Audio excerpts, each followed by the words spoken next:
capitale de la République démocratique du Congo, en tout cas une partie de Kinshasa, vit depuis quelques semaines sous les eaux et pour cause la montée des eaux du fleuve Congo, une des conséquences des effets du changement climatique. Nous sommes venus circonstanciellement ici pour observer ça de près. Mesdames et messieurs, bonne année 2024 et merci de nous rejoindre pour le compte de ce magazine écologique Objectif Vert qui s'ouvre aujourd'hui sur cette question de l'inondation, on va dire, du fleuve Congo. Une partie, en tout cas, une grande partie de Kinshasa est sous les eaux depuis quelques temps. Alors, au cours de ce numéro de votre magazine, nous sommes approchés de la régie de voies fluviales où nous avons rencontré les directeurs techniques de cette régie technique de la RDC pour comprendre les raisons qui justifient cette situation exceptionnelle. Nous avons également approché les professeurs Raphaël Chimanga qui est hydrologue. Avec eux, je vais dire, nous avons parlé des causes et des conséquences, mais surtout des solutions de ce problème assez exceptionnel. En cas de forte précipitation en tête de bassin versant, la pluie sature les sols et fait monter le niveau des cours d'eau depuis l'amont jusqu'à l'aval du bassin. C'est le phénomène naturel des crues bénéfiques aux zones humides, aux milieux aquatiques et au rechargement des nappes. Le temps peut être long entre la pluie qui tombe en amont du bassin et l'arrivée de la crue en aval, parfois plusieurs jours, voire semaines. C'est la raison pour laquelle, sur les rivières Oise et Aisne, on parle de crues lentes. Entre novembre et mars, des crues se produisent du fait de pluies soutenues ou plus longues. Mais une crue n'est pas toujours synonyme de dommage. Tout dépend de son intensité. Quand la crue est très forte, elle peut alors causer des inondations. L'eau dépasse les berges et le cours d'eau déborde de son lit. Parfois, ces phénomènes peuvent être d'une ampleur exceptionnelle et causer des dégâts importants. Les territoires densément peuplés, avec des activités économiques et un grand nombre de services publics, sont les plus exposés aux risques. Pour limiter les dommages et améliorer la capacité d'un territoire à faire face aux inondations, il existe différents moyens. Et certaines solutions sont naturelles. En effet, lorsque la rivière sort de son lit, les champs et les plaines avoisinantes stockent et infiltrent de grandes quantités d'eau. On appelle cela des champs d'expansion des crues. Par ailleurs, des ouvrages de régulation ralentissent l'eau. Ces ouvrages sont calibrés pour les crues de grande ampleur. Pour les crues moins importantes, qui causent les premiers dommages, ils ne peuvent donc être activés, afin de préserver leur capacité pour les crues majeures. Ils entrent en fonctionnement à partir d'un certain niveau d'eau pour préserver les vies humaines et limiter les impacts sur les habitations, les entreprises et les activités socio-économiques. Il est donc nécessaire d'agir au niveau local sur les activités humaines pour limiter l'impact des inondations. Chacun doit avoir la conscience du risque. Le maire, tout d'abord. C'est lui qui agit sur l'urbanisme et assure la gestion de crise en lien avec la préfecture dans sa commune en cas d'inondation. Des outils réglementaires existent comme les plans de prévention du risque inondation. Ils limitent les constructions dans les zones particulièrement menacées par les inondations. Des digues ont été construites pour protéger des crues des zones fortement urbanisées. Mais pour certaines crues majeures, ces ouvrages ne suffisent pas toujours. Pour cette raison, les citoyens et les chefs d'entreprise en zones inondables ont aussi un rôle à jouer. Mettre en place une organisation pour anticiper la crise. Et grâce à un dispositif d'aide, protéger et adapter leurs bâtiments et infrastructures pour limiter les dommages. En se préparant, on favorise la résilience, c'est-à-dire la capacité à se remettre suite à un sinistre. Lutter contre les inondations, c'est l'affaire de tous, alors restons mobilisés.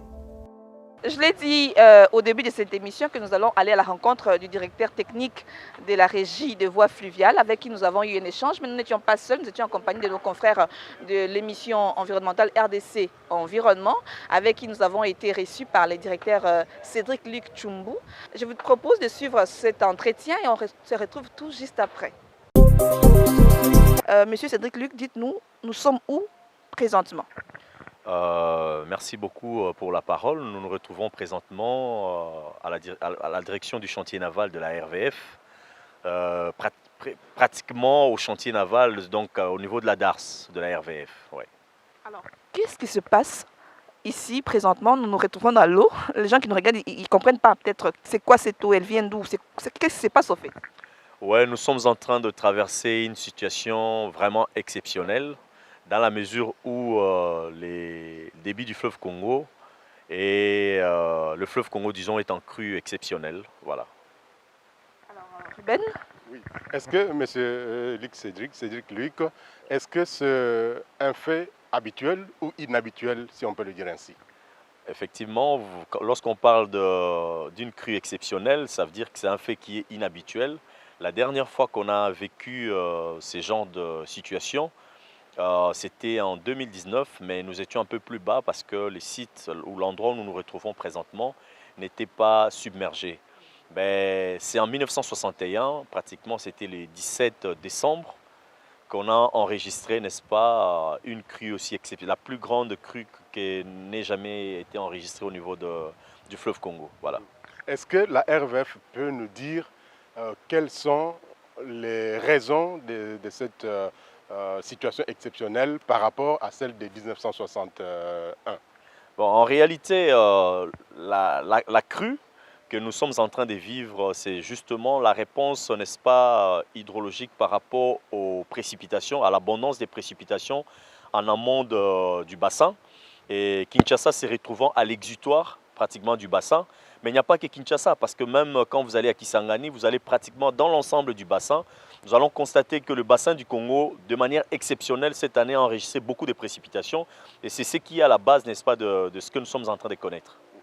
Cette pluviométrie abondante était liée au changement climatique? Je vais m'empresser de poser cette question-là. Évidemment, aujourd'hui, nous pouvons parler des effets du changement climatique. D'ailleurs, c'est ce que nous sommes en train de vivre, quand bien même c'est un phénomène cyclique qui peut revenir à une certaine période, mais nous pouvons déjà dire que nous sommes en train de vivre dans la région de l'Équateur, dans le bassin du Congo, nous sommes en train de vivre les effets du changement climatique, quelques effets du changement climatique. Alors, M. Cédric Luc, est-ce que nous pouvons savoir, en 1961, on était à combien de mètres d'augmentation du niveau de l'eau et on en est à combien aujourd'hui?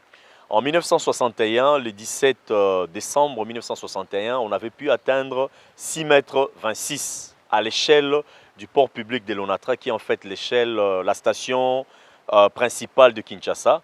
Aujourd'hui, nous en sommes à 6,09 mètres.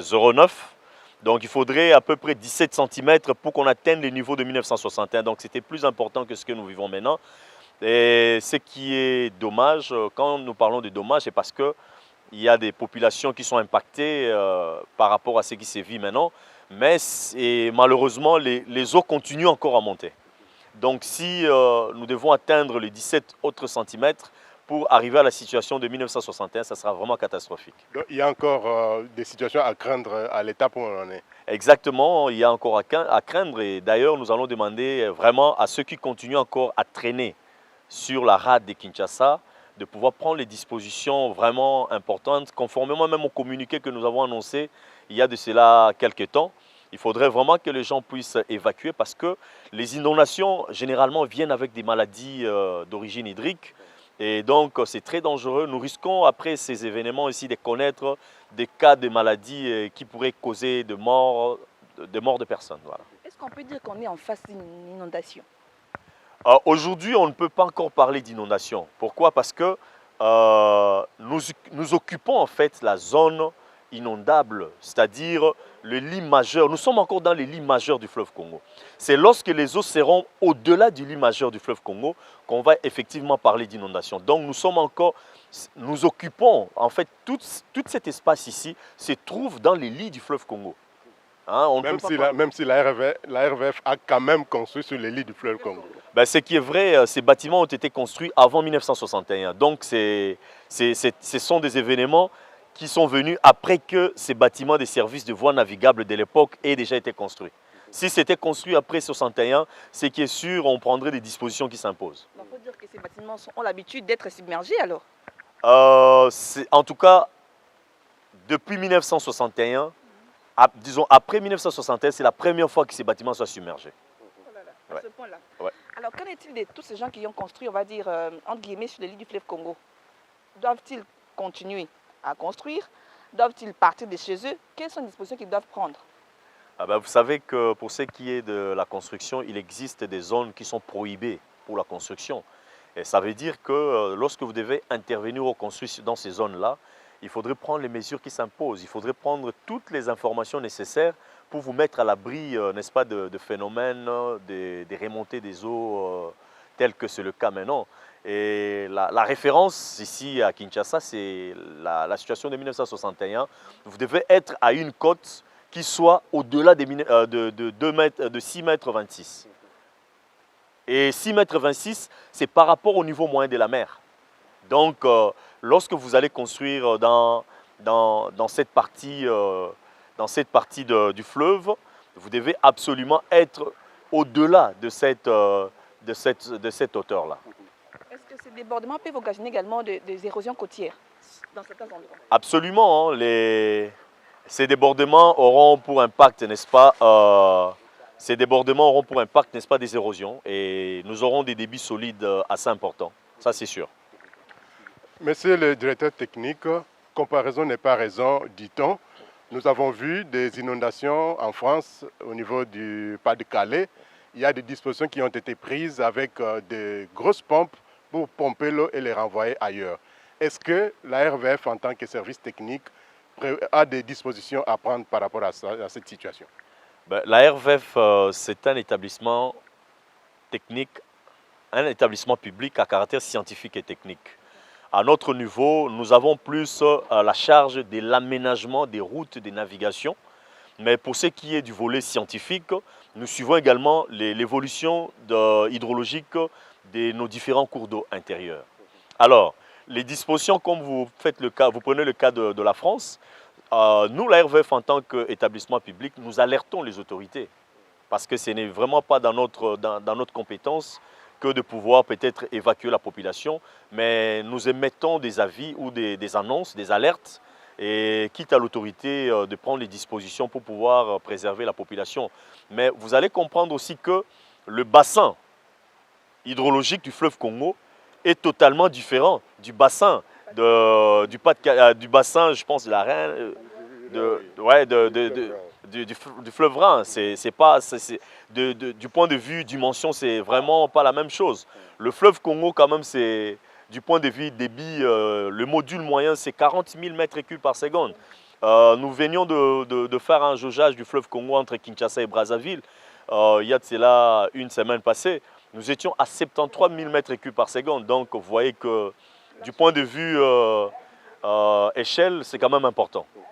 Par moyen, vous faites allusion par disposition à prendre, vous faites allusion aux moyens. Est-ce que vous avez les matériels dont il a fait allusion pour repousser les eaux vers les lits? Est-ce que ces moyens-là sont à la portée de la RVF? En réalité, ces eaux n'ont récupéré que leur espace. Ce sont les hommes plutôt qui sont allés vers les eaux. Et donc, comme c'est les lits majeurs, nous avons un lit mineur, c'est la situation de tous les jours. Mais lorsque les eaux reprennent leur espace, on ne peut pas les dégager. Hein, c'est plutôt les humains, les hommes qui doivent prendre des dispositions pour évacuer le temps que la situation redevienne à la normale. Alors, quel impact de ces débordements sur le transport fluvial? Parce que vous êtes la régie des voies fluviales. Quel est l'impact justement de ces débordements? Voilà, par rapport à la route de navigation, vous allez constater que juste après cette inondation, la route de navigation sera redessinée. Parce qu'il y a eu beaucoup de mouvements de bancs de sable, il y a eu érosion en amont, il y a des arbres, des troncs d'arbres qui se sont implantés. Donc la RVF aura suffisamment du travail juste après cette période ici, même pour ce qui concerne le réseau de suivi hydrologique. Il faudrait absolument qu'on puisse aller vérifier ces stations parce qu'elles peuvent avoir été, n'est-ce pas, d'une manière ou d'une autre impactées. Soit elles ont connu, n'est-ce pas, de problèmes de fixation parce qu'il y avait un courant très important. Mais pour ce qui est de la route de navigation, il est vraiment question que la RVF se mette au travail et on a vraiment besoin de moyens pour pouvoir réaliser cette activité. Par rapport à cette situation, monsieur le directeur technique, est-ce qu'il est conseillé aujourd'hui, pendant ce temps, aux bateaux, par exemple, de naviguer? Les navigateurs ou les armateurs peuvent naviguer. Cependant, il y a une difficulté, c'est au niveau de l'accostage. Vous allez constater que tous les points d'embarquement qu'on appelle notamment ports dans la rade de Kingabwa sont sous eau. Peut-être qu'aujourd'hui même l'Onatra, le port de l'Onatra aussi est immergé, est submergé. Donc ça veut dire que peut-être ils peuvent aller accoster à l'Onatra, mais ça devient difficile parce que la quasi-totalité de ports sont submergés. Quoi la sortie de crise? Quelle est la solution? Vous avez parlé d'informer, non? Ils doivent savoir quoi? Ils doivent attendre, ça va finir de soir. Qu'est-ce qu'ils doivent savoir? Qu'est-ce qu'ils doivent retenir? Par rapport à la situation actuelle, la population doit savoir que déjà à partir de, de mi-janvier, en principe, nous entrons en petite saison sèche. Mais pour ce qui est par exemple de Kinshasa, si nous devons parler seulement du cas de Kinshasa, la pluviométrie de Kinshasa n'impacte pas beaucoup sur le fleuve Congo. C'est plutôt la pluviométrie en amont. Et nous savons très bien que le régime du fleuve Congo est régulier. C'est-à-dire que quand il y a étiage dans l'hémisphère sud, dans l'hémisphère nord, c'est la crue. Et donc, avec les eaux qui continuent à venir, la population doit toujours doit être à ses gardes afin de ne pas s'exposer. Parce que, comme je le disais, cette surabondance d'eau ne pourra être suivie que par des maladies. Et pour se prémunir de cela, c'est très important que la population évacue ces zones inondables pour le moment et qu'il y ait cette dynamique où, par exemple, ceux qui sont sinistrés soient pris en charge directement par l'État ou par les familles qui sont dans la zone non sinistrée. Est-ce qu'on peut connaître ces zones-là? On peut les énumérer, s'il vous plaît. Lorsque vous prenez pratiquement la partie Kingabois, même jusque même Massina, vous prenez la zone, vous allez déjà partir de Kinkole, c'est pratiquement la rade de Kinshasa. C'est toute la rade de Kinshasa parce que c'est difficile que je commence à énumérer. Mais quand vous partez déjà à partir de Kinkole, juste au début du Poul Malebo, jusqu'au-delà de Kinsuka, toute cette zone qui se trouve le long du fleuve est directement visée par cette situation. Il a été l'un des acteurs majeurs lors de la pré-COP 27 à Yangambi. Le professeur Raphaël Chimanga était l'un des personnes avec qui nous sommes entretenus au sujet de cette question de la montée des eaux du fleuve. Il nous parle de la solution par rapport à ce problème. Il dit que cette situation devrait être documentée dans les cas de dommages et intérêts par rapport au changement climatique. Je vous convie de suivre son entretien. Nous assistons à un phénomène hydrologique exceptionnel d'inondation qui se passe dans notre bassin versant du Congo. Alors, c'est que ce phénomène qui peut être attribué aux conditions, contexte du changement climatique pour un certain nombre de facteurs, est aggravé par les facteurs anthropiques d'utilisation du Poul Malebo, du lit majeur du Poul Malebo, qui est l'extension d'inondation. Si nous sommes du côté de Brazzaville, nous voyons juste à côté du restaurant Mamiwata, on a fait une digue qui se prolonge dans le fleuve, d'environ 1 km. Ça constitue ce que je peux appeler contrôle hydraulique ou bien une barrière hydraulique. Et lorsque nous sommes du côté du fleuve, de la cité du fleuve, à Kinshasa, il y a aussi ce remblaiement qui a été réalisé et qui constitue un autre contrôle hydraulique. Qu'est-ce qui se passe maintenant? C'est que ça provoque un peu l'obstruction de l'écoulement du fleuve. Ça constitue, comme je l'ai dit, un contrôle hydraulique et ça modifie les gradients hydrauliques du fleuve. Et c'est que la surface s'élève et les cours d'eau urbains, quand nous prenons Gombe, nous prenons Ndjili, nous prenons Bichakuchaku, nous prenons Nsele, ne drainent plus facilement vers le fleuve Congo. C'est qu'il y a ce que je peux appeler en anglais backwater effect, l'effet de retour. Et ces cours d'eau-là sont maintenant inondés et ça provoque l'inondation et les impacts d'inondation dans la ville. C'est ce que nous sommes en train de voir. Revenons au contexte du changement climatique, c'est que depuis 2015, 2019, 2021 et 2023 maintenant, c'est que nous sommes en train d'assister aux événements extrêmes rares qui ont un cycle d'occurrence très très court, d'environ 4 ans, d'environ 2 ans. Ceci nous envoie directement aux conditions de changement climatique. Alors, c'est que, quelle est la solution pour le moment, puisque c'est une situation d'urgence. La solution, la première, c'est qu'il faut évacuer les gens dans la zone qui est inondée, la zone de la cuvette du Poul Malébo. Deux, c'est qu'à court terme, il faut revoir les conditions d'occupation du Poul Malébo, de la zone d'extension d'inondation ou la zone d'atténuation d'inondation au niveau du Poul Malébo. Il faut revoir, donc il faut évacuer toutes les personnes qui ont construit dans cette zone, dans le lit majeur du fleuve Congo. Ça, c'est deux. À moyen terme, c'est que nous devons faire le suivi. Lorsqu'on avait déjà annoncé qu'il y avait l'inondation à Kisangani, il y avait l'inondation au niveau de Koutoumouké sur Kassa et Konso, c'est que nous devrions être capables de pouvoir calculer le temps de parcours des ondes d'inondation, donc caractériser cette onde d'inondation, calculer son temps de parcours jusqu'à Kinshasa et établir les mesures de prévention. C'est ça ce qui n'a pas été fait. Pourquoi ça n'a pas été fait? C'est qu'il y a quand même un déficit dans les suivis hydrologiques par manque de stations de suivi au sol. Ça, c'est important. Autre situation maintenant, c'est qu'à long terme, il y a le fonds sur les pertes et dommages qui a été institué à la COP 28.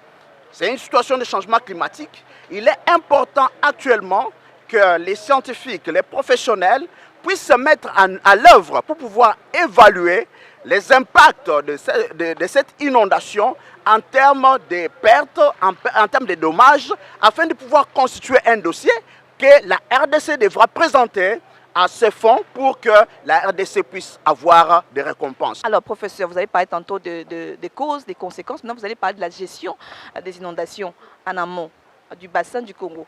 Qu'est-ce qui doit être fait? Oui, c'est ça, ce qu'on appelle même la gestion intégrée des inondations. C'est que nous ne pouvons pas gérer les inondations ici en aval, c'est impossible. Ici, il y a des effets qui sont cumulés. Nous devons arriver à gérer les inondations à partir des sous-bassins qui sont en amont. Et pour cela, c'est que nous avons besoin d'un plan de gestion des bassins versants qui intègre la gestion des inondations. Les inondations, c'est l'excès d'eau. Cet excès d'eau-là peut être rentabilisé pour les services des ressources en eau, pour l'irrigation, pour la navigation, pour la production de l'hydroélectricité et pour l'aquaculture, par exemple. C'est ce plan-là qui va faire en sorte que nous puissions diminuer les effets des inondations ici en aval, et les inondations sont contenues en amont et rentabilisées dans la perspective des gestions des services des ressources en eau. C'est comme ça que nous pouvons nous en sortir, que de pouvoir laisser toute cette eau venir s'accumuler à Kinshasa, créer des effets tels que nous sommes en train de les déplorer aujourd'hui. Là, on est en train de les subir, n'est-ce pas? Exactement, nous sommes en train de les subir puisque nous n'avons pas un plan de gestion de bassins versants. Comme on parle de l'eau aujourd'hui, je vous convie à suivre ces images, la chute Lofoy, dans le parc national de Koundelungu, et on se retrouve tout juste après pour clôturer. Vous voyez, c'est la chute de la Lofoy. C'est cette chute-là qui est la plus longue de l'Afrique. Elle va mesurer au moins 384 mètres de hauteur. Donc vous voyez là d'où ça vient jusqu'en bas, là-bas, ça fait 384 km, 384 mètres de hauteur. Alors cet endroit ici, pour y arriver, vous êtes à Lubumbashi, chef de la province du Haut-Katanga. Vous prenez le bus jusqu'au parc de Koundelungu, vous arrivez à 4 qui est la station, et vous prenez une autre jeep, le jeep du parc, vous pouvez louer, vous pouvez vous entendre pour on va dire un tour, pour faire du tourisme. Vous venez ici, c'est à 65 km de la station, Katwe, et vous avez cette merveille-là.